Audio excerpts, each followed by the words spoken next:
Everyone can turn on your cameras. It's the same price.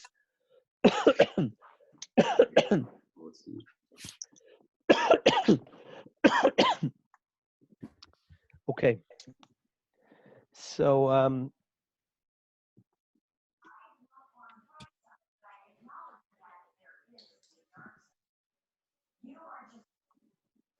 been nonstop for me for many weeks,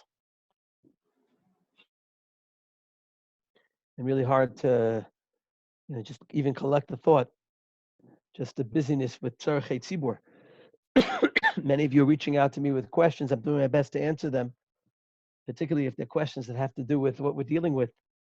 People ask me why we say the bracha Asani Kirtzona Shelo Asani Isha. Those we'll wait a little bit for. And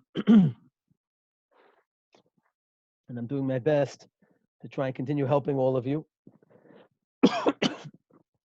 Talmidim, alumni, families, Klal Yisrael, Tzarchei Amcha Merubim. But I'm very happy that we're gathered together here on Thursday night. And it's an important Thursday night because it's the Thursday night before Shabbat HaGadol. And sadly, for many of us, we're so torrid with so many things that it's hard for us to focus on the fact that this is the Shabbos before Pesach. And we know that Pesach was something the Jews needed to prepare for in advance, days before the Yom Tov.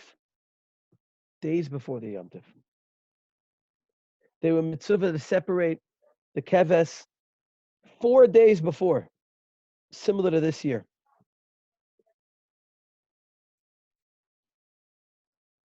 And Chazal ask why they were told to separate it 4 days in advance. And we'll talk a little bit about the answer. But even before we know the answer, we know the answer. And the answer is because Pesach was something the Jews needed to be ready for. And that was true in Mitzrayim, and it's true in every generation since.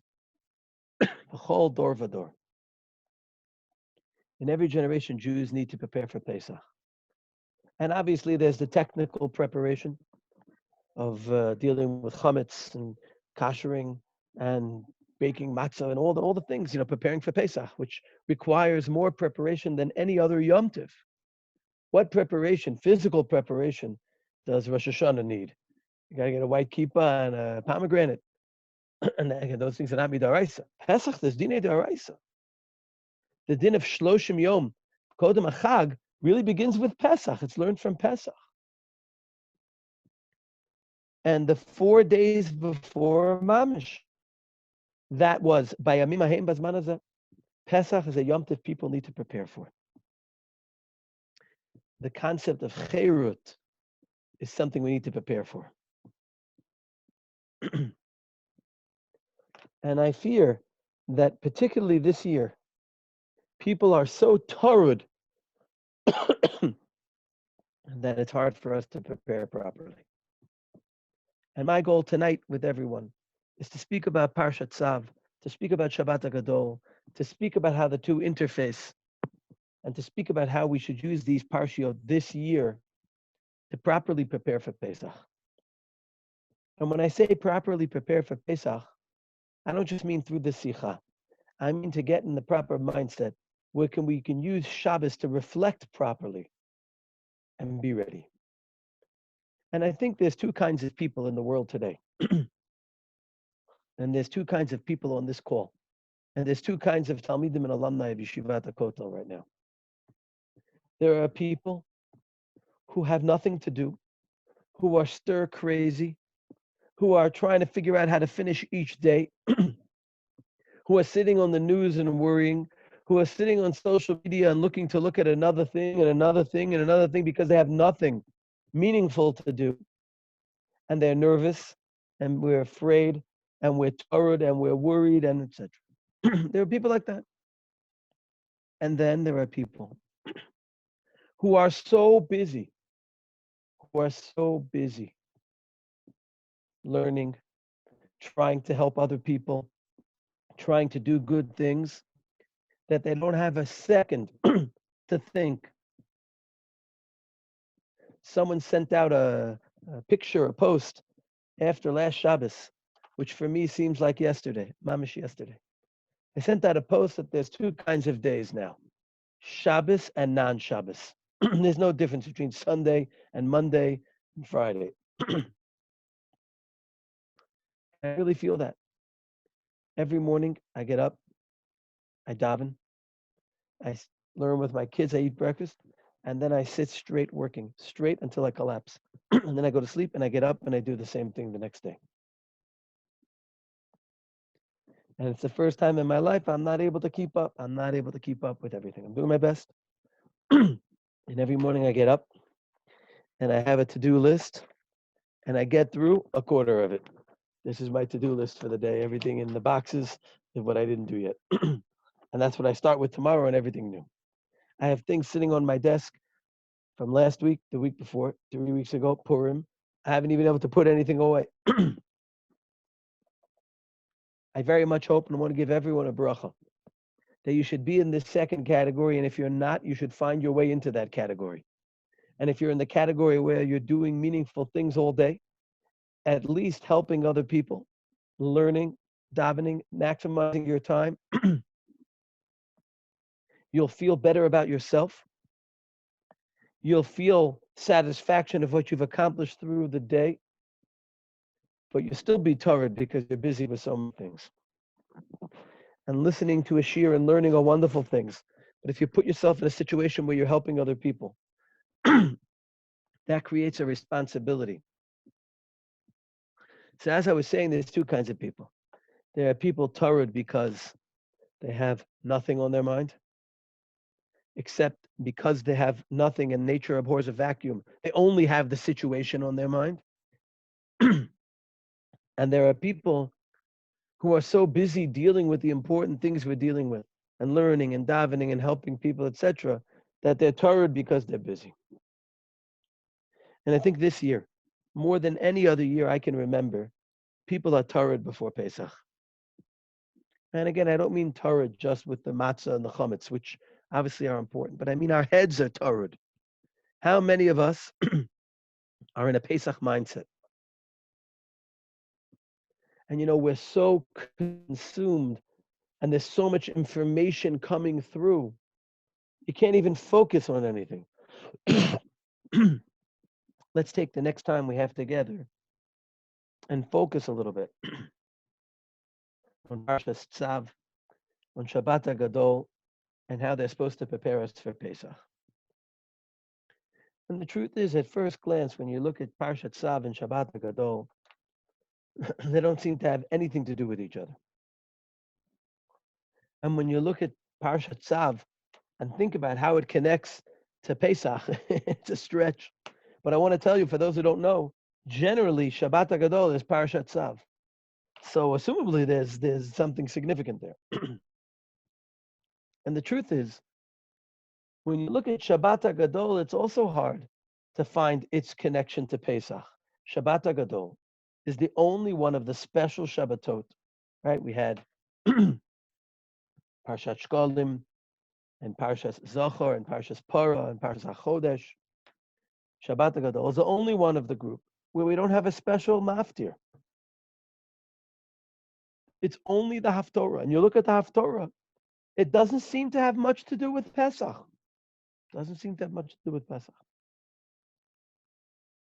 So it's really hard to understand why it's called Shabbat HaGadol.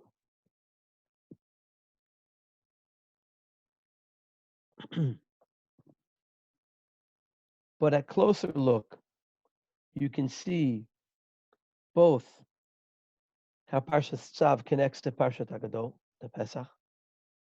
You can see the message of Shabbat HaGadol for ourselves before Pesach in general, particularly this year. And there's even a very scary commonality between Parshat Tzav and Shabbat HaGadol that's there every year, but maybe this is the first year that people are going to take notice of it. And the truth is, I didn't see anyone who spoke about this. Doesn't make it good or bad, but it's interesting. Naturally, when people speak about a parsha, They start from the beginning, unless they're English readers and they start from left to right, right? Let's make believe we're all in America and England and all these places and been out of yeshiva for a while. So we're going left to right. Let's go left to right tonight. You start from the end of the parsha. Parsha, of course, is about the inauguration of the Kohanim. Doesn't seem to be much here. Pesach, Shabbat Gadol. The last topic in the parsha is about the Shivas Yemei Miluim, the 7 days when the Kohanim had to sit by the Oel Moed. And if you look carefully, and right away when you see it, those familiar with the Parsha Yosef Pesach, you don't need me to explain it to you. The last din in the Parsha is that the Kohanim had to sit by the Oel Moed day and night. And the pasuk right before the maftir of Parshas Tzav, pasuk Lamed Gimel, Umi petach Oel Moed lo tetzu, shivat yomim, ad yom melot yemei milueichem. For 7 days, the Jews, the Kohanim, could not leave the Oel Moed. And of course, the connection to this week's, this week's event of Pesach is that we're told by the Korban Pesach, Umi petach beitam lo tetzu, they were not allowed to leave their homes during Makas Bechoros. And obviously, there's a clear question here. Why was it so important for the Jews to stay in their home during Makas Bechoros? Hashem couldn't do Makas Bechoros if the Jews had left their homes. Obviously, there's something important there. And now that all of us are in a situation where on some level or another we can't leave our home, it's almost scary that you have Parshas Tzav and Pesach coming together this way this year. And many, many people, including me, have spoken about the importance of the bayit for Korban Pesach, the importance of the identity that we have as part of a group. I mentioned in my daily WhatsApp thing today, for those who heard it, and again, it's almost like a struggle to get around to it. I mentioned that Chazal tell us that when it came time for the Jews to be redeemed from Egypt, they didn't have identity. They were arum min ha-mitzvot, which is an interesting way to talk about someone not having mitzvot. It's not just they didn't have mitzvot, they were naked of mitzvot. They lacked identity. Their identity was too much by default like the Egyptians because they had no basis for distinction, significant basis. Kadosh Baruch Hu gave them 2 mitzvos, Dam Milah and Dam Pesach. And I spoke earlier today, so I'll make it brief because it's not what I want to talk about, but it's important. Why did Hashem have to give them 2? Why 2 and not 3? And why these 2 mitzvot? These 2 mitzvot are the 2 most important mitzvot aseh. How do we know? There are 36 mitzvot that a person who violates gets kares. 34 of them are for lo ta'asehs. 2 are for not fulfilling an aseh. Milah, Pesach. So these are very important mitzvot. Why? Milah is how an individual identifies himself as an individual. Pesach is how a Jew identifies himself as part of his home. And both of those things are very important. I'm mentioning it derech agav, it's what I want to talk about. On the individual level, and I think that's something we're all thinking about this week. We need to know how to identify ourselves as individuals, how to stand on our own 2 feet, how to be comfortable in our own skin. Most of the people listening to this are not married. You want to have a healthy marriage? It starts with knowing yourself as an individual without other people needing to be there to have your own identity. It's appreciating who you are and what you can and therefore should be accomplishing. More than 1 million people have a virus that started with 1 person. It's an unbelievable thing. And we live in a world where we've gotten so used to lying to ourselves about our independence from one another that we forget how much we're dependent and impacted by each other physically, emotionally, spiritually. You think about the power of the individual, not just to spread a virus, but to spread a piece of information. 20 years ago, if you heard a good joke or had an idea, It went as far as the people you could share it with personally. Today, this is why WhatsApp wants to control our ability, right? You can have 5 groups of 250 people in them. You can click those 5 groups and send it to 1,250 people in a nanosecond. It's an amazing thing. And if you spend another second, you can send it to another 5 groups. You think how much people each individual person can impact. It's a scary thing. And maybe we miss both of these ideas. Number one, of the importance of our independent identity. And number two, of the impact we can have on each other. One of the big lessons, and I think ideas we all need to reflect on is who we are as an individual. Who we are, who we can be, and who we should be. And again, this is not what we're going to be speaking about, but I'll just mention it in passing. The second aspect is Korban Pesach. And this is to teach us the other idea, that Jewish identity is also about our family, about our group. Hashem didn't target Bechoros. He targeted Egyptian homes by killing the Bechorot in the home. If you look in the Psukim, this is what's described. And he skipped over the Jewish homes, one pshat of Pesach.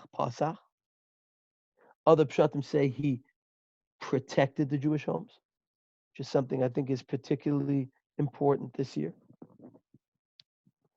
But we're going to speak a little bit about what the Jews needed to do in order for that to happen. But the first point we made is about this Isser Yetziah. The Isser Yetziah from the Kohanim, from the Mishkan for those 7 days. And interestingly, Pesach, which is also 7 days, also begins with this Isser Yetziah. But I want to add another very important point about Parshas Tzav, which will connect back to Shabbat HaGadol and to what I want to speak about.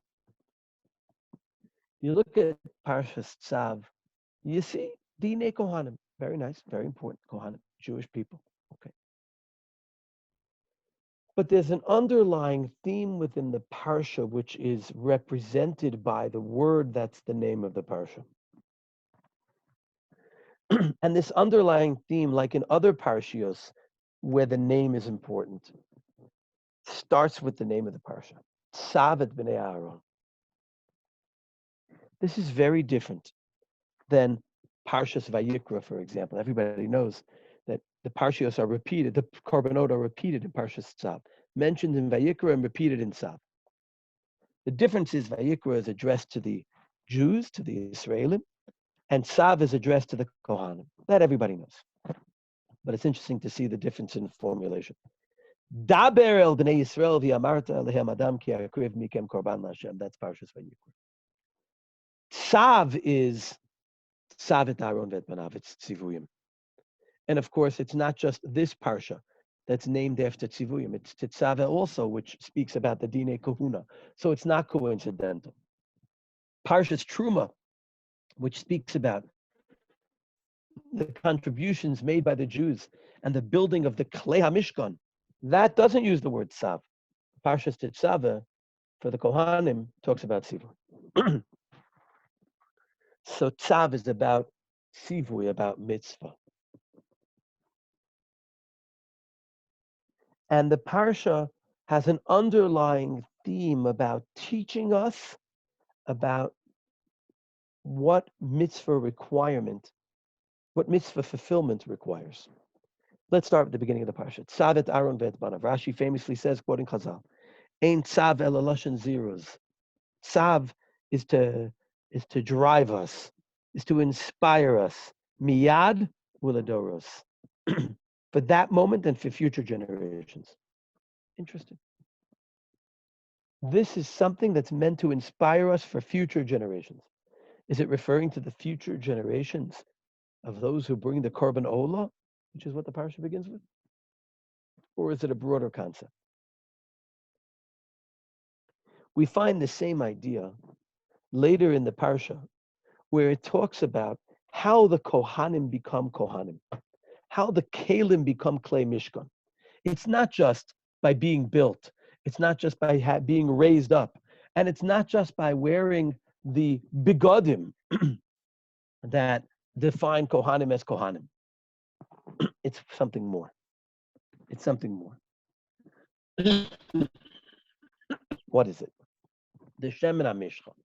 Most of us don't think much about the Shemen HaMishcha. But if you look carefully, the Torah writes an interesting phrase, Perek Chet Pasuk Yud. Vayikach Moshe et Shemen HaMishcha, vayimshach et HaMishkan ve'et kol asher bo vayakadesh otam. The Shemen HaMishcha sanctified the Kelim. How? If you look at the first time the Shemen HaMishcha is mentioned, back in Parshas Tzav, Perek Chavtes, the word Shemen HaMishcha, the word Mishcha is used as a verb there. Listen carefully. Uvigdei HaKodesh Asher Aaron, Perek Chavtet, Pasuk Chavtet, Sefer Shemot. You Livanov Acharov Lemashcha Vohem. The big day HaKodesh will be for Aaron and his children, Lemashcha Vohem. Ulamale Vames Yodam. What does Lemashcha Vohem mean? Rashi says, Lemashcha Vohem, Lehisgadel Vohem. To become great in them. Sheyesh Meshicha Shehi Lashon Sarara. Kimo Lecha Netatim Lemishcha. Al Tigu B'Mishichai. The word Mishcha can mean taking on a position. It can mean growing. It can mean becoming greater. Why would the noun Shemen HaMishcha, adjective actually, Shemen HaMishcha, also mean a verb of Lemashcha? What's going on here? What are we missing? For those of you who are listening with a sensitive ear, you hear here Shabbat HaGadol. Lemashcha lehisgadel bohem. Parshas Tzav is also speaking about Gedula. How people become great. How do people become Kohanim? How do people realize here and realize Lamaisa they're godless? How?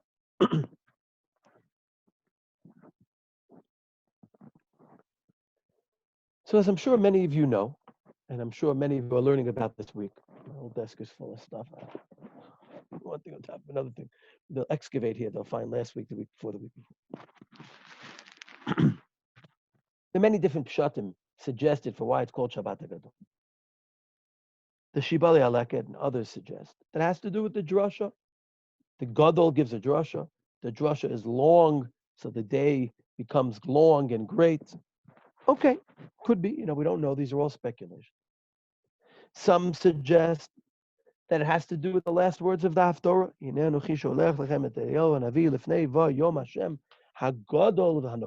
This is surprising because generally when we name a parsha after Haftorah, we use the first words, Shabbat Chazon, etc. Tosfos, though, takes it in a different direction. And it's a direction that other Rishonim after Tosfot built upon, including the Torah and the Shulchan Aruch. In a little bit of a different direction. And it's what I want to speak about because I think it has the most relevance for us. Tosfos says that the Gadol of Shabbat HaGadol is referring to the Nes that occurred at that moment. What was the Nes that occurred in Shabbat HaGadol? In Mitzrayim, in the year when the Jews were in Egypt, they left Egypt on Thursday. Like this year, Seder's Wednesday night, Pesach is Thursday. They had to take the Korban Pesach before. When did they take it? It was Shabbos. Shabbos was the day when they separated the Korban Pesach. And there was a big nes that day. What was the big nes? That the Egyptians didn't murder the Jews for taking their idol, and setting it aside as a korban. Al-Kain, Koronos, or Shabbos HaGadol, Tos, and Shabbos Daf Pei Zayinim and Beis. Lefi shenasa bo nes gadol kedarminim b'medrash kishelach u'pischeim bosa Shabbos niskapsu b'choros umas olam eitz Yisrael v'shalom etc. You can see the Tosas. Okay. The Shulchan Aruch quotes the Shabbos shalafnei HaPesach Koronos or Shabbat HaGadol mipnei hanes shenasa bo. Okay, the greatness of the nes. If you look at the Avud Raham, one of the Spanish Rishonim in his Pirush about Chodesh Nisan, he emphasizes a different aspect of the godless of the Nes. He says the godless of the Nes was how the Jews became great through it. Lakach nikra Shabbat HaGadol, shehu Shabbat Rishon shenichnesu lemitzvot. It was the first Shabbos when Jews began the concept of mitzvah. And that's why it's called Shabbat HaGadol. Is it just a way of saying, isn't it great that Jews were doing mitzvahs? No, I think it's more. I think it's the Jews themselves assumed a certain level of greatness that they were not on at all before. How does the fulfillment of mitzvah, how did the fulfillment of this mitzvah help the Jews step into a level of godliness? So I want you to know I'm using this Avud Raham and this Tosfos as an introduction, to talk about Shabbat HaGadol.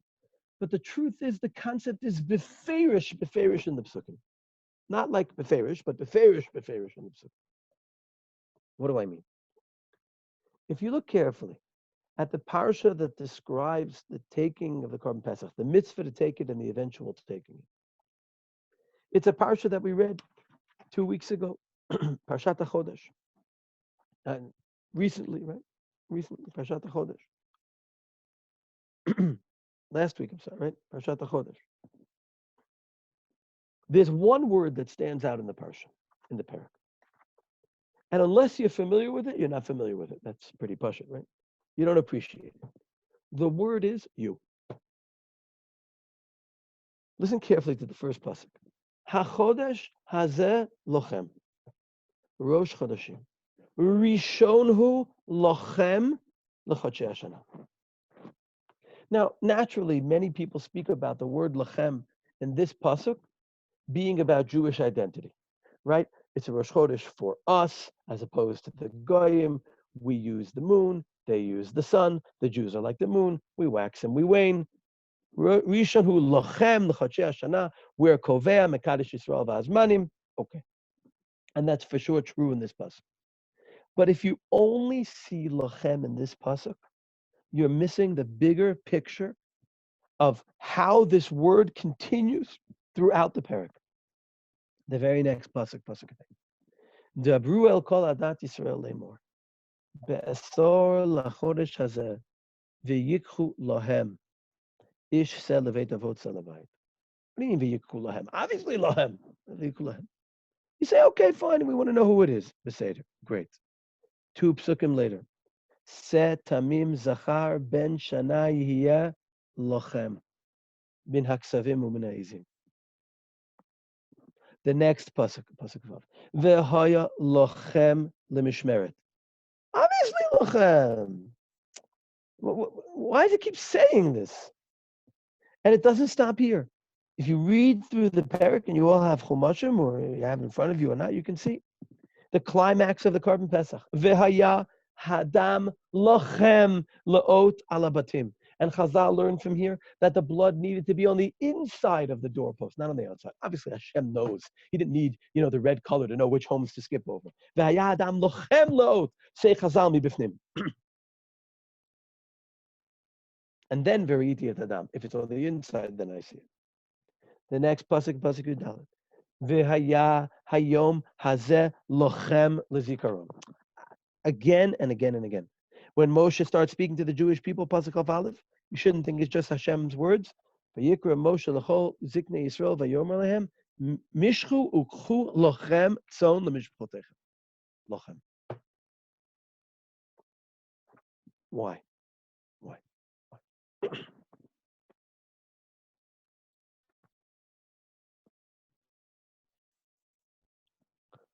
I think there's a key critical point here, which has to do with the godless of Shabbat HaGadol, which has to do with the moment a person truly enters into mitzvot, which has to do with what I have been reflecting on this week, what I am thinking about moving into Pesach, and what I would like to recommend to you be something it's important to think about at this time, in this situation that we're experiencing.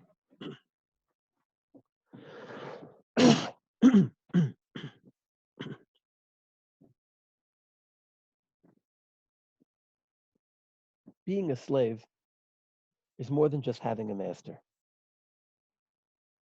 Being a slave means you're not responsible for yourself.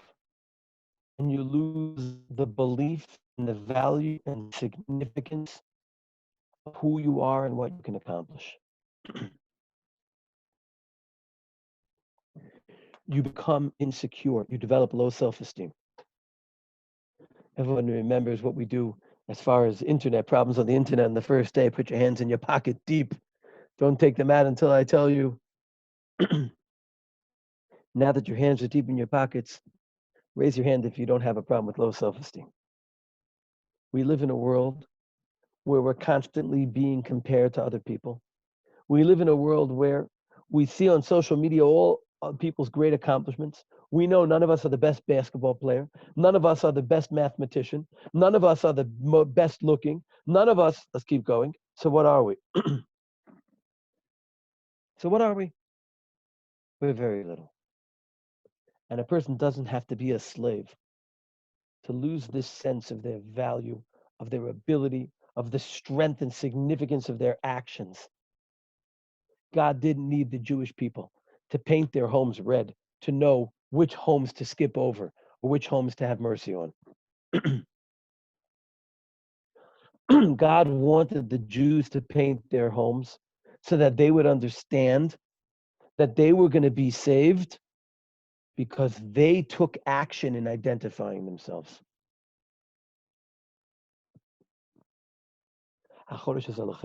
This is your moment to recognize and realize that it's in your hands. You decide if God saves us or not.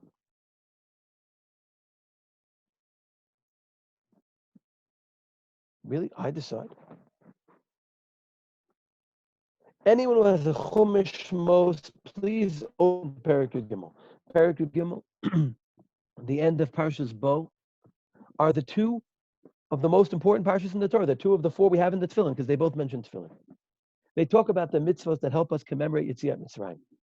They talk about the mitzvot that commemorate the Yetziah, the Tefillin, La'ot al Yodcha, L'totvov B'nech Ki B'chozik Yad Otziach Hashem Mitzrayim.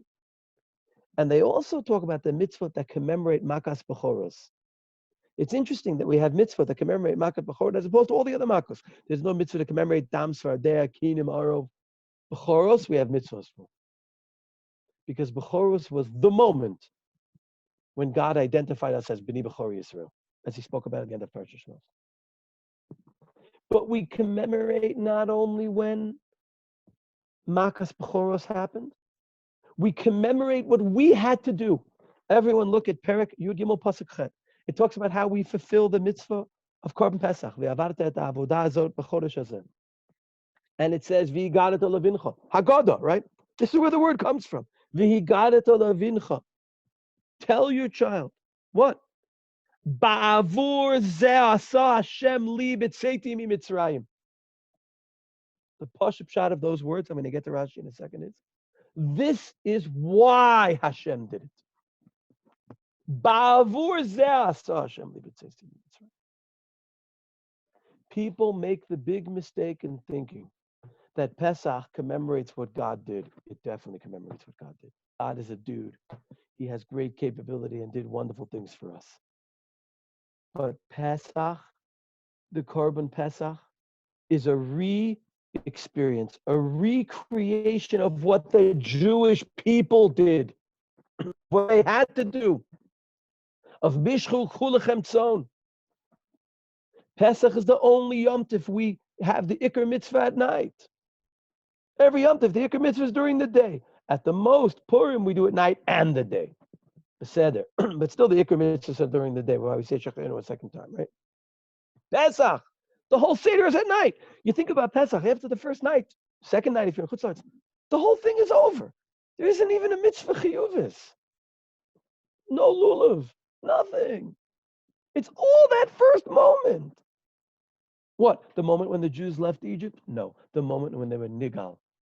And when were they nigal? When they were nichnas lamitzvos. When they became gadol. When they did what they had to do for everything else to happen. When you sit at your Seder in a few days from now.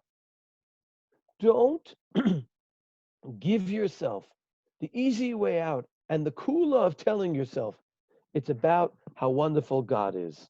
It is about that. And obviously you have to talk about that. But realize it's also about what we had to do.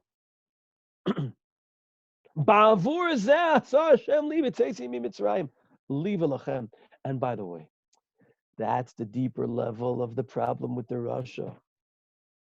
He uses lachem, the same word used by Hashem and Moshe Rabbeinu, to others as opposed to himself. He says at a moment like we're experiencing now, what's my Rebbe doing for me? What's this organization doing for me? What's the shul? What are you doing? Lachem. Lachem velo lo. He doesn't look in the mirror and say, I am a gadol. I have the ability and therefore the responsibility to do something meaningful. I am not going to have yiush for myself and justify myself feeling self-pity. I'm not going to sit here afraid and justify myself, tanking myself because I don't know why God is doing this and I don't have the answers. The Jewish people are around today because Jews lived through things that make what we're experiencing today look like a picnic. And I don't mean to be mezalzel on anything, but you all know what I'm talking about. The Jewish people are around today because our ancestors suffered through the worst things, and it didn't deter enough of them to turn the Jewish people, to put the Jewish people away. I'm not talking about just the people who lived through the Holocaust or the Inquisition, etc. I'm talking about the generations that rebuilt afterwards. The generations who weren't deterred. I'm looking here at my screen. I don't want to embarrass anyone. I'm looking at some of the names, and I know some of your ancestors who built communities in the United States and in England after the terrible things that occurred to the Jewish people. Lahavdil elef alfei avdolos, compared to what we're experiencing today, it shouldn't get worse. And what's amazing is they not only weren't deterred, not only did they not say, woe is to me, why is God doing this? I don't understand it, forget about my Judaism. Confronting these challenges emboldened them more. It emboldened them more.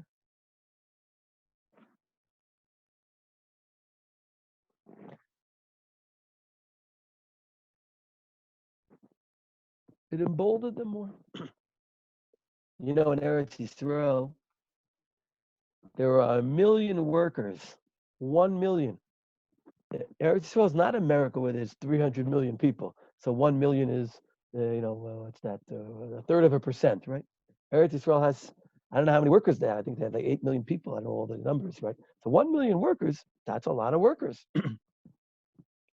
There are 1 million workers who are on leave without pay. I am one of them. Okay, I'm on leave without pay. Obviously, all the institutions have to figure out what they're going to do. So does that cause me to say, you know what? I'm not getting paid, so I don't have responsibilities. I don't have what to accomplish with my life. I worked because someone's going to pay me. I have the small-mindedness of thinking that my life is about the paycheck I get. Woe is to anyone who thinks their life begins and ends with the paycheck they receive. And even if they're doing important work, your life isn't about the paycheck you get for that important work. It's about the things you do. I want to give everyone a bracha, and I'll give you a bracha. Hopefully it'll rub off on me too. That being in the situation we're in not only will not make us weaker, it'll make us stronger. I was speaking, I left a message for a boy, one of the boys on this call. Baruch Hashem, there's a lot of boys, so, don't figure it out. And we all know this, but we forget to tell it to ourselves. So make believe you're telling it to somebody else, and hopefully you can hear along the way. HaKadosh Baruch Hu throws us the pitches we can hit. He throws us the pitches we can hit. Whatever you have in your life right now is a pitch you can hit and are meant to hit. And don't allow the fear that surrounds you in the world around you and therefore around yourself to keep you from being able to see past the moment. People make the worst decisions in their lives when they're overly influenced by the moment. Sometimes it can be the taiva of a moment. Sometimes it can be the fear of a moment. Sometimes it can be the chalishus hadas of the moment. But the moment, when we're caught in a moment, and again, once upon a time, it was easier to see past the moment because you weren't inundated by the moment. Today, what's going on in the moment is what you're inundated by in the news, in the feed, in the social media, in the kind of coronavirus and death and fear and future. Facebook has this thing where they try and get you to look at what you did a year ago or your life a year ago or whatever. Go back in your feed 2 months ago and remember how seriously you took something and it's forgotten, mamish, and irrelevant. Forgotten and irrelevant. I'm not saying what's happening today with the coronavirus is as insignificant as whoever Brad Pitt broke up with 2 weeks ago, or whatever we were talking about a month ago, the Tom Brady or whatever else. Obviously, this is something significant. But the point I'm making is, do you get caught up in and dragged down by what you're experiencing, or do you reflect on it and realize what I'm supposed to do with it, and you do something with it? The Jews didn't have what to be dragged down by in Egypt. This was their moment where HaKadosh Baruch Hu said, now it's your turn. Amazing things are going to happen. I'm going to do amazing things. And it's going to start with you identifying yourself. And you guys want to hear something amazing? I recommend looking this up because you appreciate it more than you ever appreciated the source, even if you know it, unless you're familiar with this idea. Everyone's familiar with the Mechilta that I mentioned, Parashas Bo. I think it's Parasha Vav, Hey Vav, depends which Mechilta you have, where it says that the Jews were given the 2 mitzvot. We spoke about it, Dam Pesach and Dam Milah. Okay. What words in the pasuk is that Mechilta written on? Well, it's written on the fact that the Jews had to take the Korban Pesach 4 days in advance, and the Mechilta is asking why did they have to take it 4 days in advance? What are the words in the pasuk? V'haya lochem lemishmeret. V'haya lochem lemishmeret. Chazal say, why did the Jews need this? It was a moment where they could take action, where they needed to take action, not just for the action, but for themselves. To be nichnas legdula. To be nichnas lemitzvos is more than just being commanded. It's taking on significance. And I want to explain what I mean by that. One of the Shir Dalet guys in Yeshiva this year, who I was speaking to this week, we were talking about Zman Choref, we were talking about the last weeks in the Yeshiva, which were challenging. And he said to me, the moment I became a staff member, the moment you told me I'm a staff member, the moment you trusted me, the moment I took on that responsibility in the framework of Yeshivat Hakotel, where people take themselves seriously, I changed as a person. I became a greater person. That was the word he used. I became a greater person. And that's what we're talking about here. That's what we're talking about here in the parsha. That's what the Abu Drams, Shulchan Aruch Tosfos of Gedula, of the person.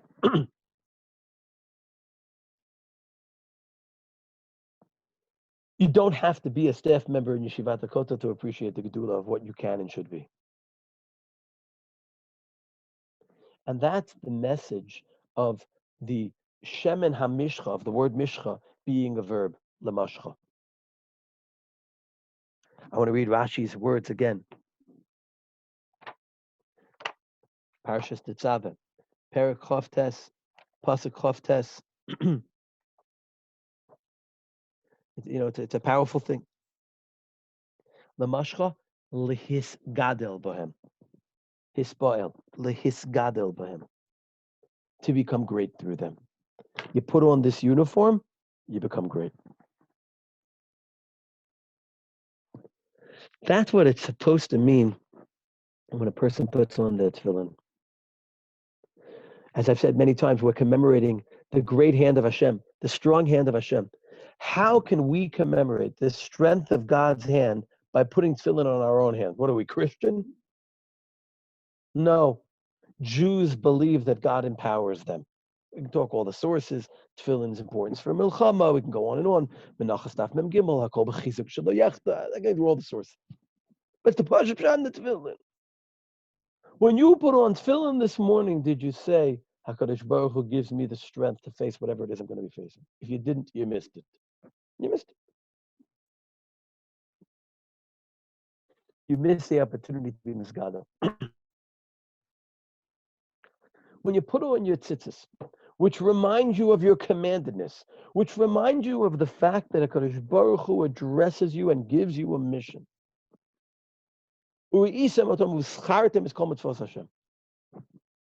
Does being a mitzvah mean something to you? Do you appreciate the direction that it gives you? This is the whole crux of it. Every one of us, wherever we are, whatever we're experiencing, we're mitzvah. We have mitzvahs. And you read stories of the Holocaust, of what people were experiencing. Lahavdil, Yuli Edelstein, and Natan Sharansky, and prisoners of Zion, refuseniks.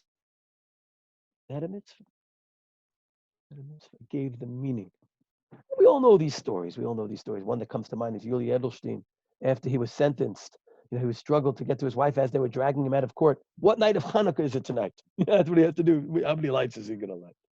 He has meaning. He has a mission. He has something significant he can be involved in. Do we appreciate that? Maybe having all the other things caught off, from us. We can't go to a baseball game. We can't do all those other things. Do we appreciate the basic ability to constantly be doing something significant, and not just as a choice, but because God has decided that we are worthy and we have a mission and we're commanded to do it. Tzav is a lashon zirus, miyad uladoros. It's miyad uladoros because if a person has a sense of commandedness, there's a sense of immediacy, and it never fades. It never fades. If your yeshiva experience was something you identified with, it's heartfelt. It's very nice. You like cholent. You like your friends. You like the notion of being in yeshiva or yeshivat Hakotel. You like having a sweatshirt. You like having a T-shirt with 3 buttons that says Yeshiva Shalmalo on the back. You like having a cup. You get credit, Malachi Asharis, right? If that's what yeshiva is for you, well, now you're not in yeshiva, and you're all alone, and your whole life has changed. And even if you're an alumnus, before you had friends, but now you're alone, so you've lost everything. But if your time in yeshiva and your identity as a ben Torah is about the fact that you have the great zchut to be a mitzvah, did that change? Did I miss something?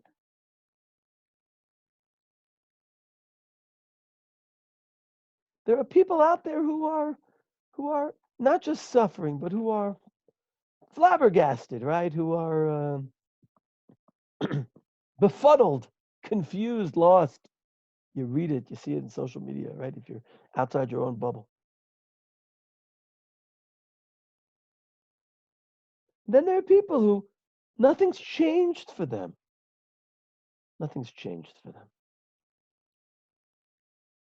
You think about it. There's a lot of criticism of the Haredi world right now, in America and in Israel.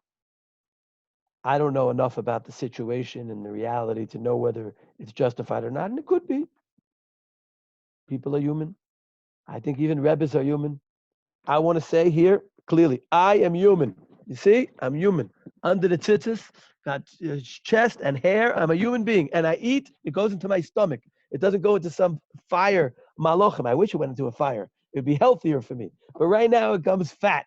Okay, I'm a human being. Okay, I can't speak about anybody else, but I'm going to be choshid that they're human beings too, and they could be to make mistakes. Could be. Who am I to speak about Rebbes? I don't know, but it could be. It's not apicursus to say people make mistakes. I don't think you write in your Facebook page, stupid Rebbes, and what do they know?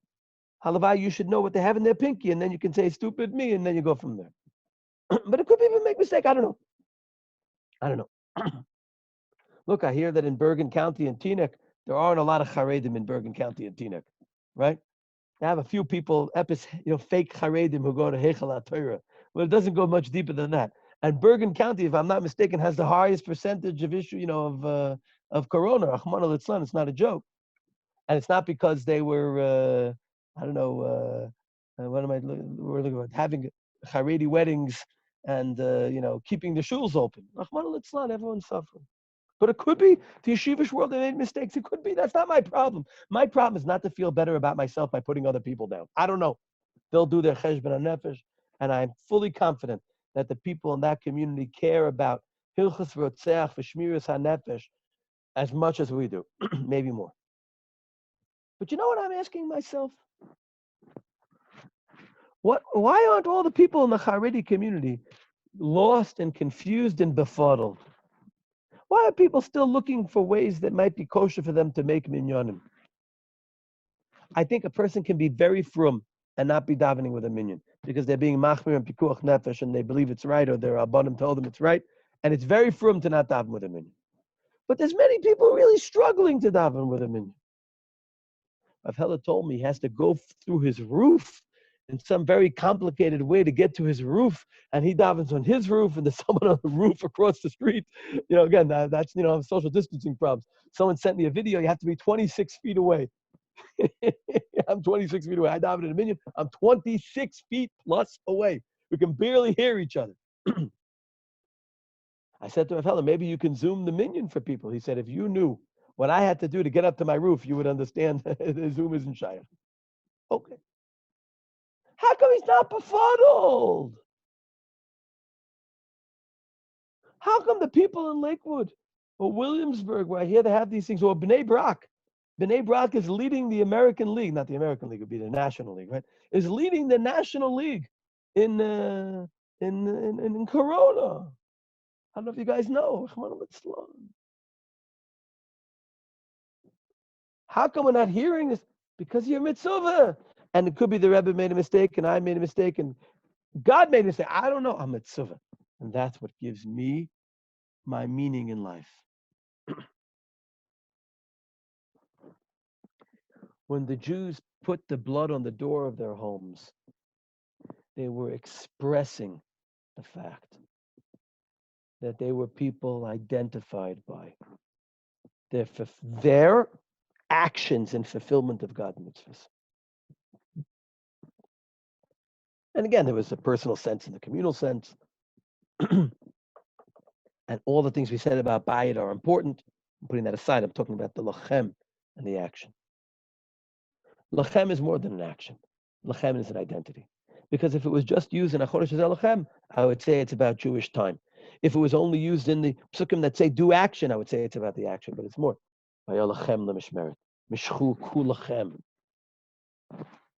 Take it for yourself. Take control of yourself. Take your identity into your hands.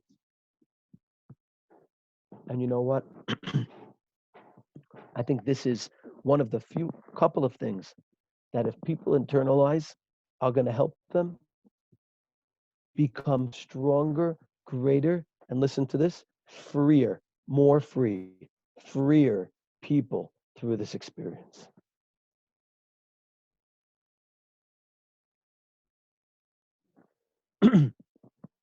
I have no qualms and no criticism and no negativity, and I don't look down at all to anyone who left the country when things got bad.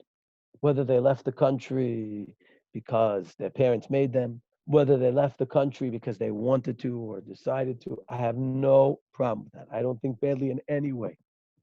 That having been said, I think those who stayed in yeshiva became people who had an experience, and I heard it from many of them, that freed them from a lot of things, that strengthened them in a lot of ways. And I don't think you had to have had that experience to have become stronger and freer. Every one of you is having an experience that if you build upon it the right way, will be an experience that makes you stronger and freer. Because it's your ability to succeed in circumstances that are less reinforcing, that are more undermining, and that require you to have more strength of self. Every time you act more independently under situations that are more challenging, and you act with more gestalt and personal strength, it strengthens you. And I'm not just talking about how much you learn, although learning is a big part of a person's identity as a Ben Torah. I'm talking about how you reflect, how you see, how you step up. You should know that I wrote an email to the parents of each Talmud, Shana Aleph and Shana Bet, to ask how each one of you in Shana Aleph and Shana Bet are doing. And I'm very happy to hear how parents feel their sons are doing. But one of the things that touched me the most were parents that wrote, my son is stepping up. My son is helping me. My son has matured. My son is a better, greater, stronger person than I remember him to have been before he left. Shabbat HaGadol. Shabbat HaGadol. Godless.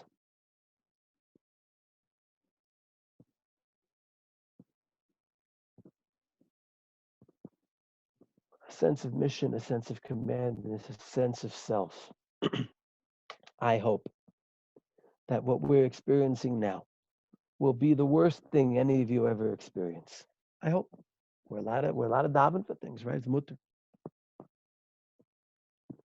Sadly, most people experience challenging times in their life. Most people experience things that are worse than what we're experiencing now. Rahman al-Islam. It could be they're not as broad and not impacting as many people across the world, but personally, they can be much worse. And sadly, many of you, as I look at the screen, have had to go through things like this with a family member or etc. My bracha to everyone here is that no one should have to go through anything ever. But sadly, most people go through a lot of challenging times. Things that in many ways are more challenging than what you're experiencing now. What's going to help you succeed? What's the takeaway from this? Store toilet paper? No. Toilet paper won't help you with most of the things we're talking about. Learn how to use Zoom better? No. I look forward to being Goinus Zoom, though I have a sneaky suspicion that it's going to become a bigger part of our lives, even when life returns to normal.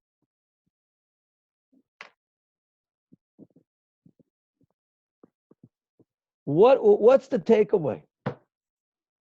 If you know what you're about, and you know why you're in this world, and you know what your mission is, no one can ever take that from you. And your identity and your sense of mission and drive and direction will always be clear. Think about someone in a concentration camp. How could you think about mitzvahs? How could you think about there's Hanukkah, fasting and Kippur? Not just because you have other worries, because nothing makes sense. Nothing makes sense in life. And again, the lack of sense in Auschwitz is much bigger than the lack of sense in your bedroom because you can't go outside. With all due respect to everybody. The questions you want to ask about why God does this are much bigger when 6 million Jews are being burned than, when the things we're experiencing, as bad as they are, no disrespect mentioned to anything. I remember a number of years ago, a guy came up to me, Rebbe, my grandfather died. I'm distraught. I'm lost. How could this be, etc. I said to him, how old was your grandfather? He said, 92. I said, was he sick? No. I said, what's bothering you? How could Hashem make my grandfather die? I said, let me ask you a question. You ever heard of the Holocaust? He said, yeah. I said, 6 million Jews, 1.5 million babies died. I said, before your grandfather died, that didn't bother you? That didn't bother you? Only now you woke up and you have a problem? The answer was that was the Holocaust. It was somebody else. It was something in the movies.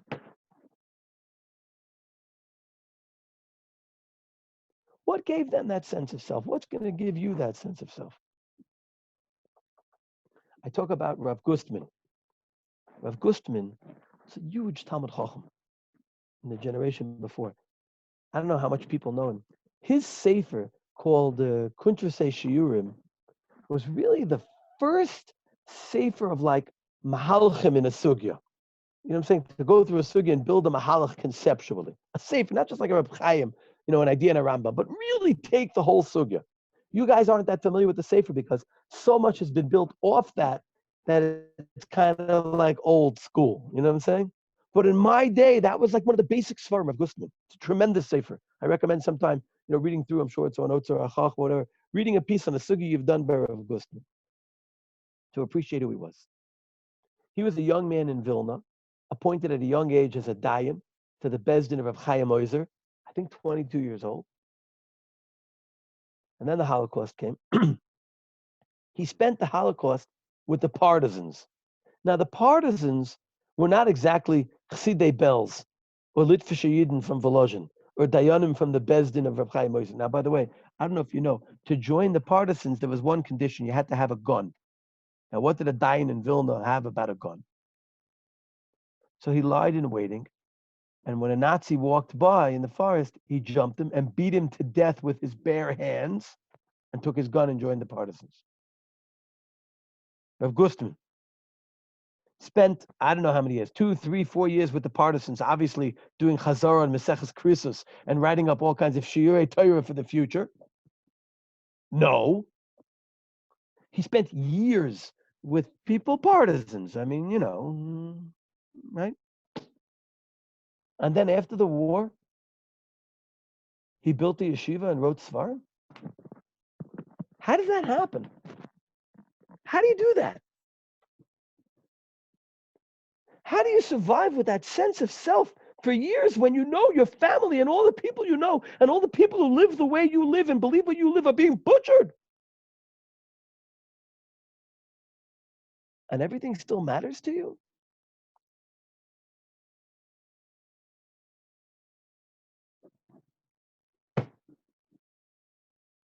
Wow. Yeah. Wow. Are we going to come out of this stronger or weaker? We're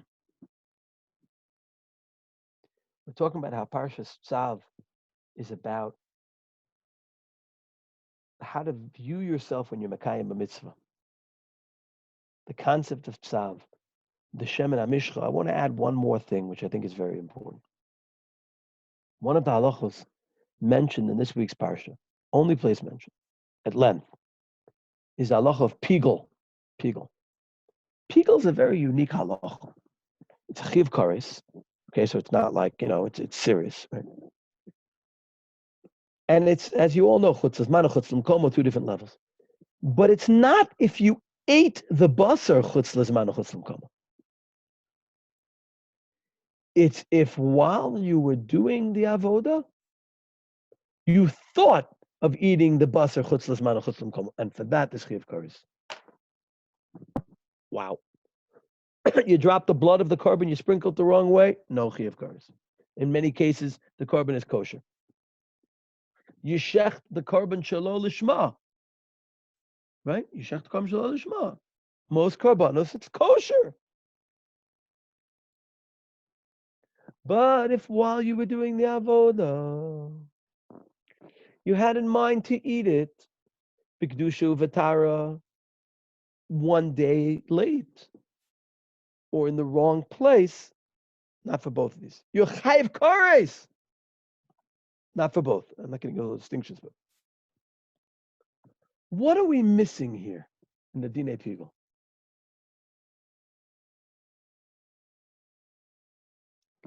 I think the answer is very simple. It's not just that we do mitzvos. It's that we take the details of them seriously. It's that we see ourselves as a mitzvah. It's that we care about when and how we're told to do things because we take it seriously. You ever see, let's say you're on a sports team with someone or you're on a debate team, fill in the blank, right? And there's the right way you're supposed to do it, right? You're exercising in the basketball team, you're supposed to run to the line and then run back, run to the next line. And some guy doesn't touch the line. You're like, how you didn't touch the line? You're like, chill out, man. It's just a big deal. He didn't touch the line, Or the debate team. I don't know. You're supposed to salute the other team. I don't know. He didn't salute. You're like, dude, like not the end of the world. It's just, you're supposed to run this way. You run back. You don't have to touch the line, right? That guy is taking the rules of the basketball team seriously. Like that ref in high school. 2 shots. There he walks up. He's got the shirt thing going. So you had to bounce the ball one time. Too. You got to give the ball back to the ref in between foul shots. Ball to the ref. You're like, you're a high school ref, man. Go with the flow. Like you take yourself too seriously. Yeah, that's mitzvahs. If in your mind, when you're bringing a korban l'Hashem, the details don't matter to you, that's a serious thing. It's a serious thing. It's easier for people to see what they're doing is significant, to see themselves as mitzvah when they're in yeshiva and when they're in shul. You're in shul. Can you see yourself as a mitzvah in your bedroom? Can you see yourself as a mitzvah when you're davening alone? Ein tzav el aloshen zirus miyad uladoros. Yeah, that's what it means. That's what it means. It's a mindset. It's a mindset. People are always asking me, what's the goal of Yeshivat Hakotel for Talmud? What's the goal? What's the goal? What's the goal? So again, when people ask you what's the goal, you have to answer it in like one word or less. You can't actually give anything meaningful, right? So I always talk about people seeing themselves created by God to serve God, and that obviously is number one, for sure. But there's another thing. It's growing up as a person. It's taking yourself seriously and knowing what makes you a serious person. And that to be a serious person, you have to be a serious person. It's treating yourself as someone of significance. It's acting as a person who's mature, serious, and has valuable things to do because they have a valuable, meaningful place in this world. And people talk about maturity, how you handle things, but maturity is also that you see yourself as something serious, which impacts how you handle things, right? Becoming a big boy. Becoming a big boy. And you know what? Being a big boy has less to do with age and more to do with what's going on here.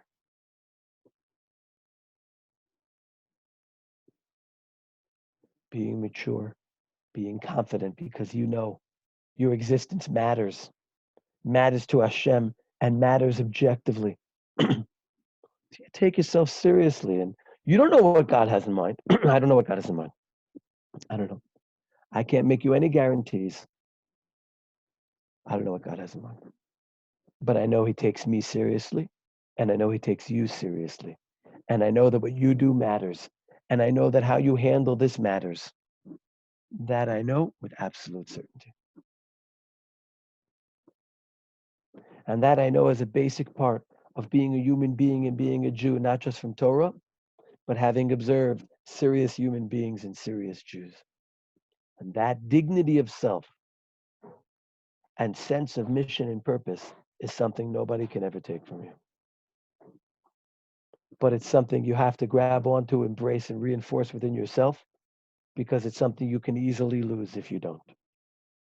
And every single one of you know how you can lose it, because you've had moments over the last weeks where you felt less like the person you need to feel like. And this is what it means to be free, not just in the Emancipation Proclamation sense of not having a master who's enslaved you, but in the Torah sense of cherus. In the Torah sense of cherus, charus alaluchos, where who you are is engraven deeply in your sense of self, in your heart, like the Tzav on the luchos. And yeah, if an experience where you're forced to look down deep within inside yourself is one you take advantage of to do that, you become stronger from it. And God has thrown each of you the pitch he's thrown you, knowing that you can hit it. And don't doubt for a second that you can, and don't take the pitch either. For those English here, taking the pitch means you don't swing.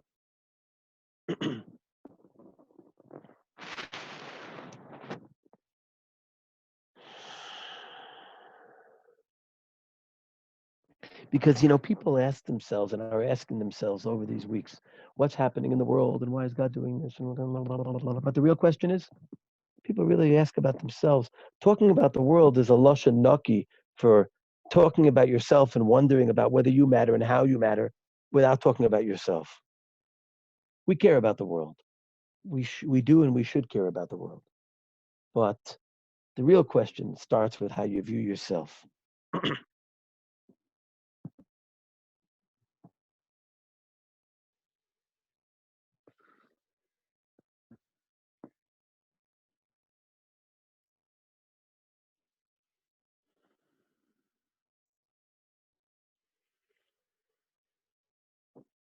And on the one hand, because we're experiencing something that the whole world is experiencing, many of us tend to look at it in universalistic terms. Humanity is going through this. I'm part of humanity, and the answers for this have to be about humanity. And obviously, again, we care about humanity. But the answers you're looking for are about you. And you should do your best to answer questions for everyone and for the world. But the question you need to answer is the question about yourself. That's your responsibility. And that's what you critically need to get clarity on. And the answer is different for each person. The answer is different for each person. The answer is different for each person. It's different for each generation, b'chol dor v'dor. Each one with their own limitations, with their own mitzrayim. And it's different for each individual. There's a lot of similarity between different people, what they're experiencing, and talking with each other can help you think more about yourself if you hear other people's reflections. But the danger is that you're so busy listening to other people's reflections that you don't think about how it relates to you in your own unique way. Don't fall into that. It's like putting on your older brother's bar mitzvah suit, right? You got to have the suit that fits you. Very important.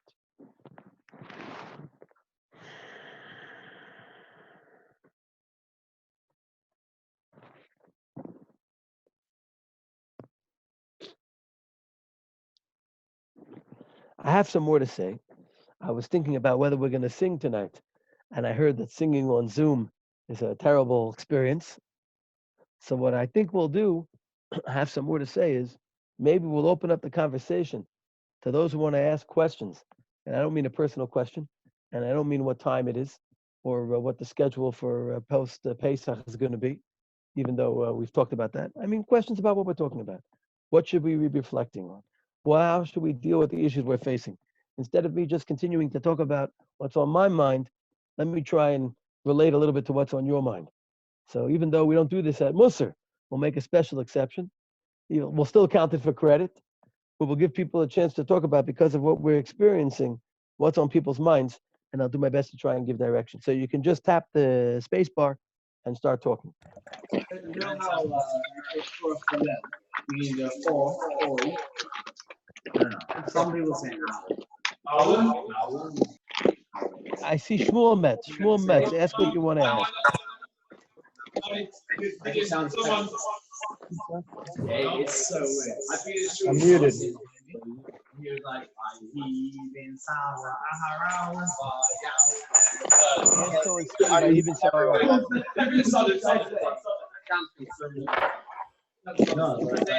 Guys, I think we're unmuted. How do I unmute you? The Elior Holzer says everyone should stay muted unless they're asking a question. I think that's correct. Raise hands. I can acknowledge. I don't know how to do this.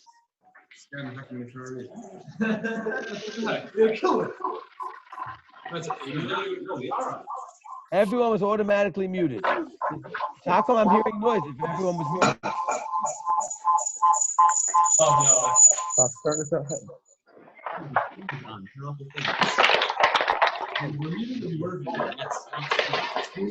Does somebody want to should type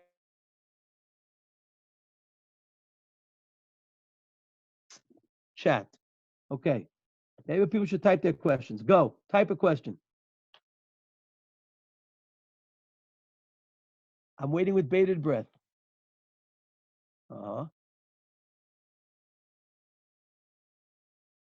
Nothing's come through yet.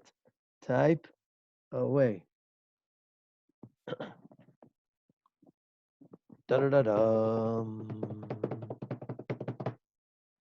Da-da-da-dum.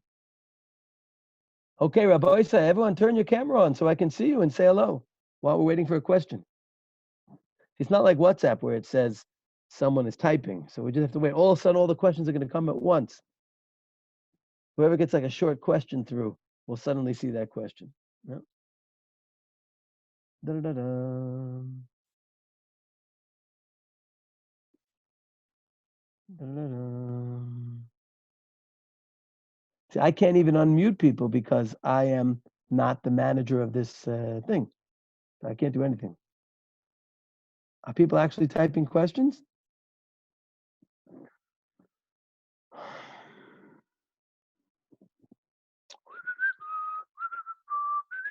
Oh, okay. Ezita, I wanted to thank you for this. Oh, that's private.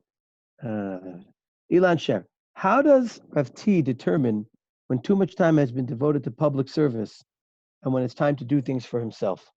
I mean, how do I determine that for myself? I assume that's the question that I'm being asked. So I'll answer for myself. He writes, yes. I'll answer for myself and also then try and give you some direction. Look, we don't have a yardstick, and there are different stages in life. And when you become someone who is responsible for other people, as I am, and number two, where you're in a position that you can help people, there are two things, responsible and have the position to help. You have a responsibility. I have a responsibility to every Talmud and alumnus of Yeshivat Hakotel. I'm doing my best to fulfill that. That's not a choice. I'm only doing things that are my responsibility right now. I don't have the privilege of being able to do things that I choose. And because I'm in a position with World Mizrahi, in a position, I can elaborate on this if people are interested, where I'm facilitating the communities working with each other around the world, I'm in a position where I can and therefore need to do things for Klal Yisrael. I don't have a choice. It's harder when you have a choice. You guys are at a younger stage, both as far as your age and your own development, and also as far as your level of responsibility, where it's different. It's different. But you should learn from your Rebbeim, who are older than you, to realize what your aim should be responsibility-wise, whether you're a rabbi or not, ultimately. No matter who you are in the community, you have a responsibility. And even today, you can give a chabura to high school kids, to elementary school kids. Again, I suggested something, not for Yeshivat Hakotel, but just because it's our natural framework, that the guys in yeshiva would start learning with guys who are intending to come to yeshiva. I think it's a very good thing. I think it would help those guys. So everyone has to think for themselves about what they can and should do. So this is a private question, but it's not specifically private, and it's from iPhone. Hi, Rebbe. What are the best ways to help others aside from leaving the house and phone calls? I don't know if we can leave the house very much. Each person has to know for themselves what they can do within their reality. But I want to say, if you call someone, even text someone, just the fact that you reached out means a lot to someone. And think about people who you haven't spoken to for a long time. It could be reaching out to them can matter, that they'll see that you care. So again, I don't know that there's objective ways that everyone can make a difference. Spreading something nice, Torah, inspiration, positivity. Everyone's got to think for themselves based upon what they can do and based upon what they feel is needed around them. Okay. Does Ret privately? So I'm not going to answer private questions now because I want to, relate to everyone. You can send them to me afterwards. As far as learning, I'm just going in the order of how they appear here. As far as learning, look, someone asked, should we learn more about Mussar and more about Tefillah?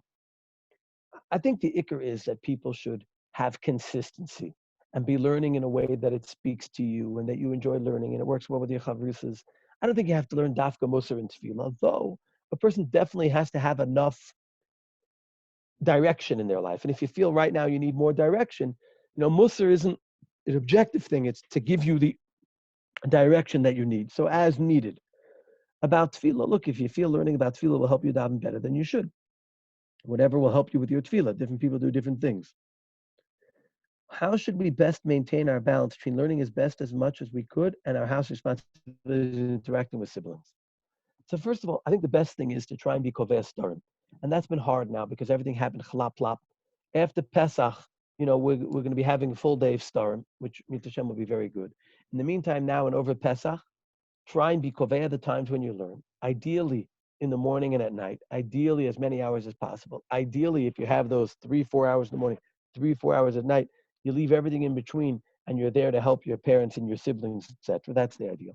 But if your parents and siblings need you in some other format, not only do you want to show them that you're flexible and there for them, but objectively you want to be flexible and there for them. So everything depends on the reality you're in. But if this is a sustainable reality, the best is there's a big spider here. 2 spiders. I don't know what they're doing over here. Anyway, I sat down beside her. The best thing is if you're able to have that kvius, and again, the best is when the kvius, beginning of the day, end of the day, you start your day that way, you end your day that way. Okay. This is important in terms of learning. Is it okay, valuable to give ourselves slack in terms of how much we are accomplishing? No distractions at home. Okay. Look, it's obviously challenging to learn in the reality we're in. And as I just answered, it's important to try and help ourselves the best we can as far as kfiyas. But we shouldn't judge ourselves purely based upon how much we learn. We should judge ourselves on how much we are maintaining our identity and being the people we should and could be in interacting with each other also. So on the one hand, we should always strive for the most we can strive, shoot high, but be happy with what you're accomplishing. It's a delicate balance between being happy and being satisfied. We should never be satisfied, but we should be happy with what we're accomplishing and be understanding for ourselves, being understanding for ourselves of what our reality is. Okay, how does a person find the unique lesson tafkid from the machla? How do we know what we're meant to take out of this on an individual level? When you find the answer, you'll let me know. What I mean by that is, this isn't something that we always know clearly. And again, I want to say this to everyone. Your job is not to figure it out. Your job is to work on figuring it out. It's Hashem's job when you are working on figuring it out to help you figure it out. The point is just to be reflective and chas v'sholom, not to allow yourselves, here I am, everything's fine for me, so you forget what's going on. Chas v'sholom. We have to be on the one hand, continue doing the good things we're doing. On the other hand, with a broader sense of muda'ut, of consciousness about what's going on around us. What is the best way, some ways, to practically translate the idea Rebbe is talking about of taking ourselves more seriously and accomplishing more of what we can and therefore should? It's an excellent, important question. The best way to take yourself seriously is to do serious things. I want to tell people a secret. Okay, everyone's listening? Shh. There are times where I don't have the responsibility or need to do the most serious things, then I don't feel as serious as I feel when I have the responsibility and need to do serious things. Right? It's push. I imagine I take myself more seriously more often than most of you, but I'm also a human being. I'm just used to doing it more. The more you involve yourself, the person who asked this question, when you were in yeshiva doing serious things and being responsible, you felt important and valuable, making a difference. Look for ways to do valuable things for yourself and other people, and you'll feel it. Our actions influence our hearts, like the Sefer HaChinuch writes. Next, obviously, what Rebbe said about mitzvahs is important. In terms of learning, he said, okay, valuable to give ourselves slack in terms of how much we are accomplishing with all the distractions at home, which I spoke about this already. Okay, next, how do we draw the line between caring about the details of halacha and going overboard with chumras? Look, that's always a correct question for sure in times like this. The answer is very simple. You have a posek. You have a rebbe. The difference between a posek and a rebbe is a posek paskins halacha. A rebbe gives you advice on how to translate the halacha for yourself. There's no other way. Otherwise, it becomes shopping for chumras or kulas. You should never shop for chumras or kulas. You have a posek who sets your halacha. You have a rebbe you go to for advice about how to translate that for yourself. Next, can Rav T, I assume that's me, give advice about how to make Shabbat Tefillah meaningful on our own? Oy vey. Oy vey. So first of all, Tefillah in general, I understand why we're asking about Shabbat Tefillah, because we're used to it being more meaningful. Tefillah in general is hard when you're davening alone. So first of all, try and daven with as many other people as you can, your family or Zoom, not on Shabbos, unless you're Sephardi. That's a joke. Try and daven with as many people as you can. On Shabbos, try and sing the Tefillah. Sing Kabbalah Shabbos. You know what it's like. Dance with the people in your family. Just because there aren't 100 people doesn't mean you shouldn't do it. Kriyas HaTorah. You should read the psukim out loud with the Tamim. Read Aliyah by Aliyah. Stop in between. Give a Dvar Torah. You understand what I'm trying to say? Try and make the things meaningful. Sing the tefillah out loud. Avinu, Avinu, Sheba Shomayim. Right? You can, say things without Shem Hashem. You can sing Kedusha without Shem Hashem. Nekadesh es Shimcha, right? Mim Komcha, right? However you sing Mim Komcha. Do the things you used to doing in a minyan without a minyan. The reason you're not doing them is because you don't have a minyan, so you don't need to do them. So do them, and it'll be more meaningful. With a group, slowly, reflective singing, etc. The questions are for everyone, Rebbe. They are just directed to you to say to everyone. Poisson. Next, when we are often found by ourselves these days without a framework, how can we honestly check ourselves, our standards in terms of seeing ourselves as a mitzvah, maximizing potential? Look, first of all, it's good when you have other people in your life to talk things out with, and other people who know you and observe you and can give you, constructive criticism. And the person who asked this question, Baruch Hashem, has someone in their life. If you're not married, you have your chavrusas, you have your friends, your parents, your siblings, and hopefully you're more mature and able to help people see that you're more mature, which means that you want them to give you constructive criticism. So again, we do our best to evaluate ourselves, but we also want people in our lives to help us better evaluate ourselves. So if you let the people in your life know that you value that, they'll probably be more involved with you and giving you that feedback. If we believe Tehillim davening for people has a power of refuah, shouldn't it count as pikuach nefesh and bidocha Shabbat to send out WhatsApps for people to daven? So we believe it's valuable, but we believe it's valuable because we're turning to Hashem and doing things the way He wants us to do things. If He's told us not to do things in a certain way, doing it against His will wouldn't be very valuable. Now again, it's good to be able to send out WhatsApps to tell people about more people who are sick and which Pirkei Tehillim to say, but any level of tefillah works. And that's why when we say Mishaberach, we say B'toch Shar Cholei Yisrael. So we already include everyone. So again, we know that tefillah is valuable not as some kind of zgula, but because we're turning to God, we want to turn to God the way He wants us to turn to Him. And since He's told us it's not Docha Shabbos, so we know that that's the right way to turn to. Okay, I've looked through all the questions. Let's go. Where are the rest of the questions? There must be more. Did I miss anyone? If I missed your question, you can reshoot it here. Mm-hmm. Mm-hmm. Oop, oop, oop, oop, oop. I wish I could hear people's voices. Maybe it's usher. Okay. Mm-hmm. Mm-hmm.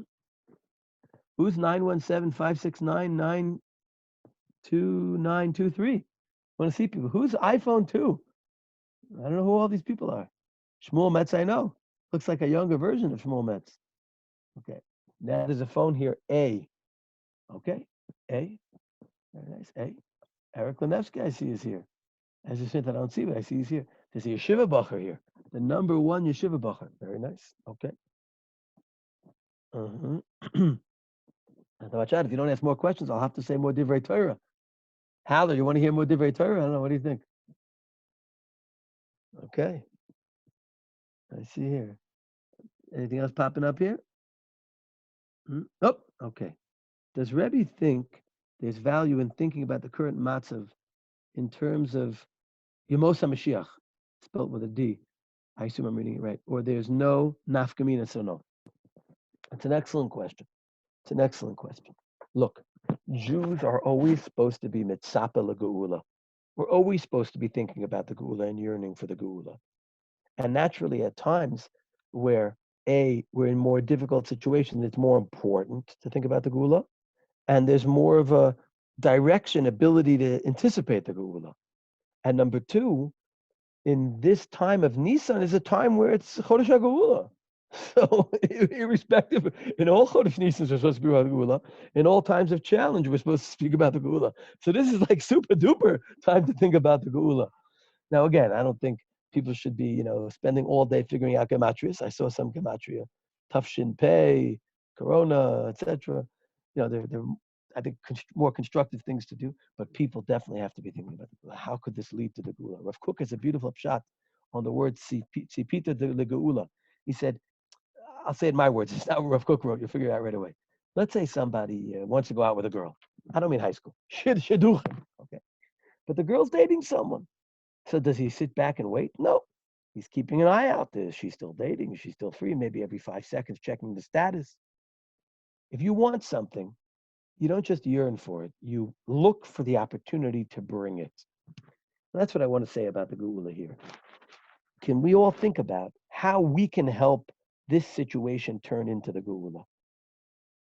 What can we do to help this situation, help other people come out of this in a way that we're ready for the Geula? You understand? That's my point. Sipita legeula. What are we doing to think about how this can lead to Geula and how we can play a role in helping that happen? Next, what's the best way to keep strong in believing in the central orthod?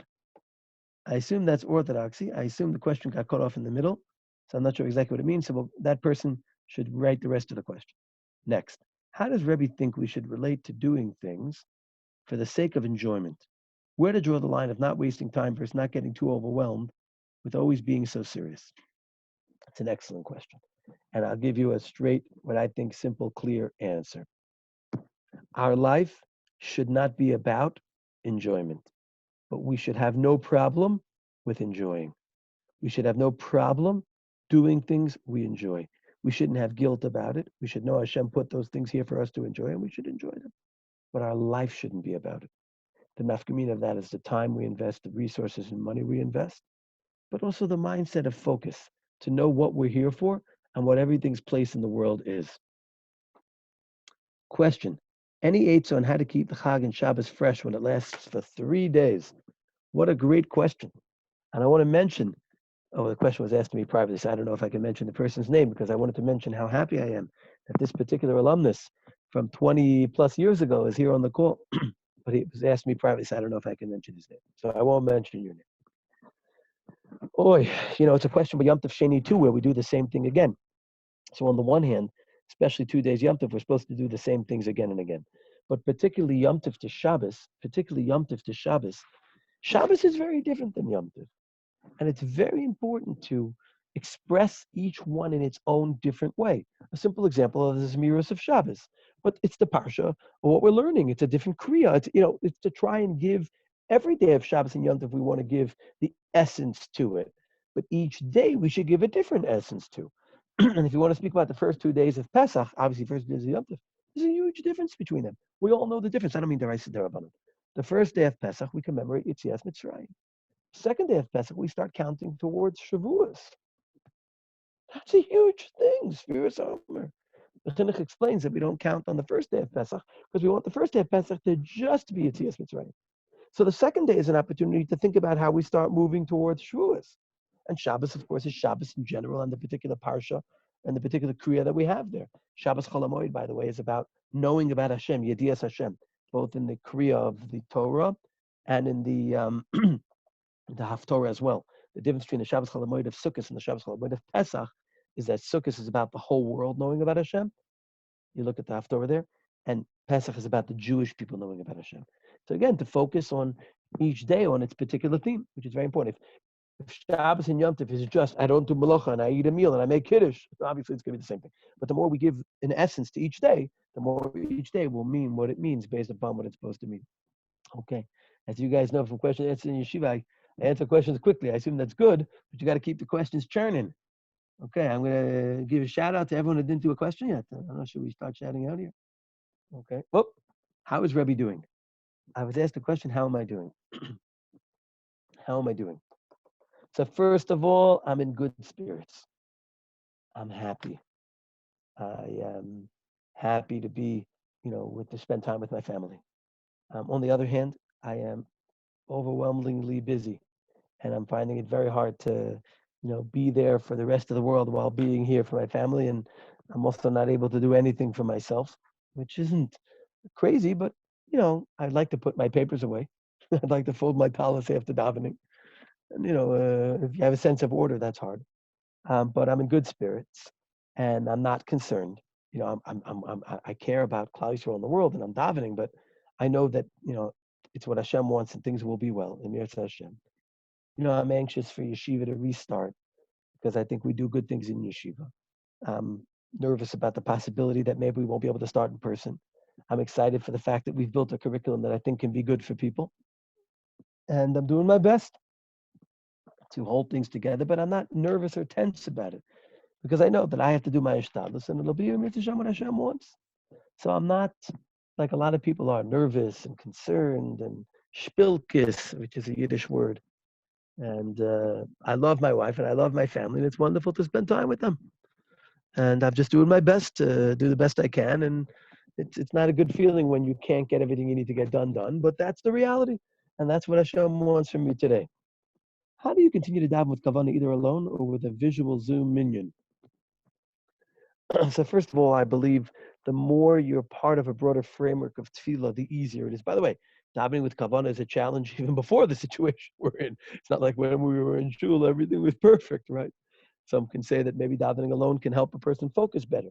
But I think davening as part of a group keeps tefillah from becoming just something that you're rolling through alone. In general, stopping the things we're doing a little bit before tefillah, being able to focus our minds, not running straight from the cell phone into tefillah is helpful for gathering kavanah. But davening with a group is useful. I think singing things is useful, slowing it down is useful. In general, in particular when you're davening alone. What changes, if any, does Rebbe foresee for learning shiurim after this? Anything to be concerned about? Look, it's an excellent question. It's an excellent question about tefillah, about learning. Obviously the online development, how much does that impact all modes of learning, for sure, Torah? I think Torah is more than just information. It's about a relationship, a personal relationship between Talmidim and Rebbeim, which should be personal, in person.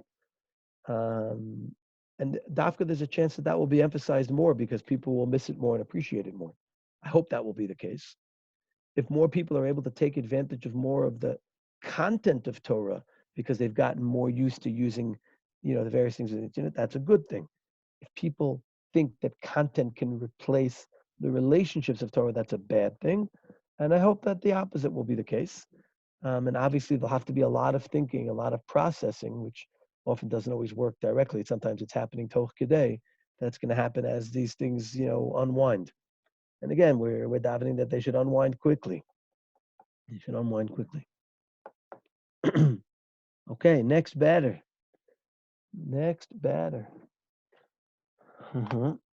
Yeah. I see Ethan Dalvis chilling with the Chafetz Chaim over there.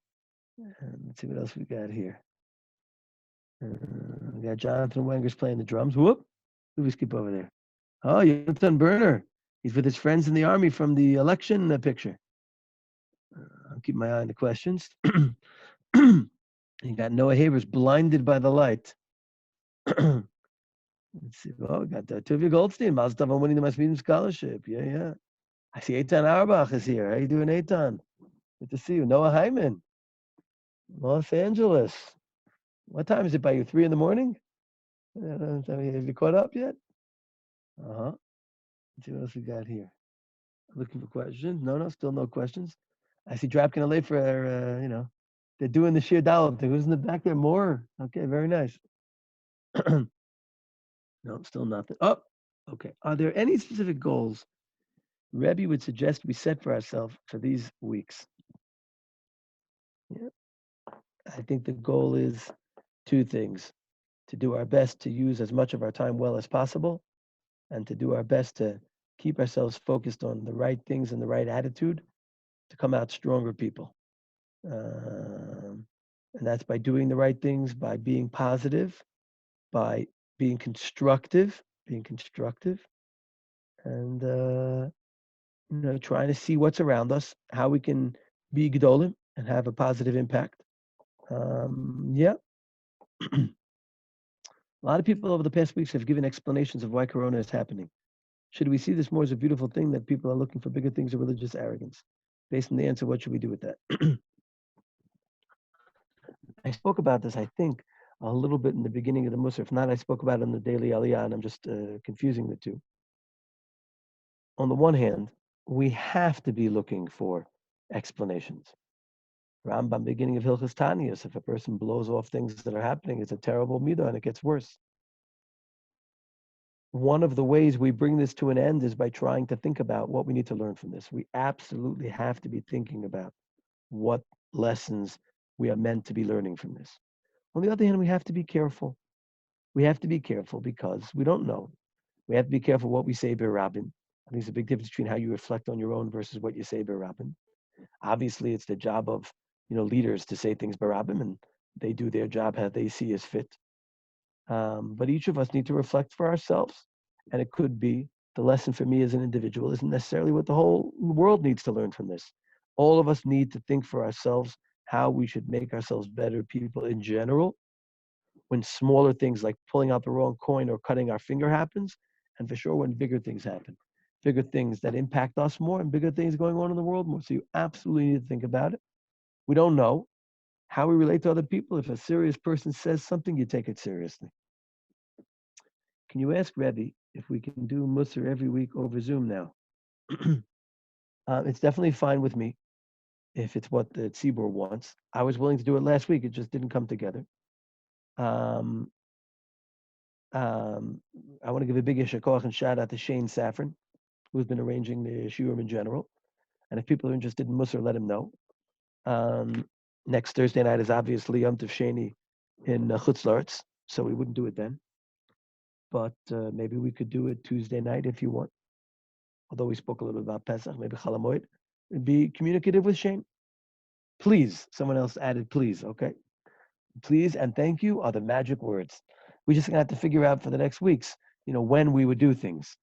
Yeah, thank you. We have to just figure out for the next weeks when we would do it every night. Every night. Yeah. Okay. Maybe night. Okay. Yeah. We started this thing of getting together every day for the Talmidim in Yeshiva. I don't know if people want it today with Rav Horn. I hope it went well. If people want to send me text how it went, on the chat here, that's great. If alumni want to have something like that once a day where alumni get together with Rebbe, and we can definitely do that. If one of the alumni on this call wants to take the lead with that and see if alumni are interested in it, we could definitely do something like that. Maybe tomorrow before Shabbos, before Shabbos here at Yisrael, I would do something with alumni if they wanted.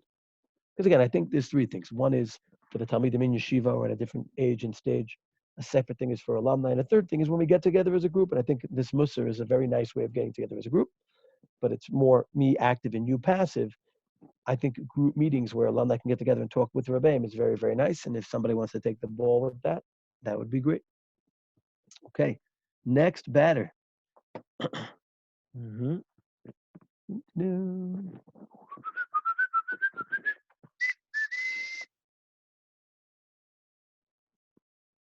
Mhm.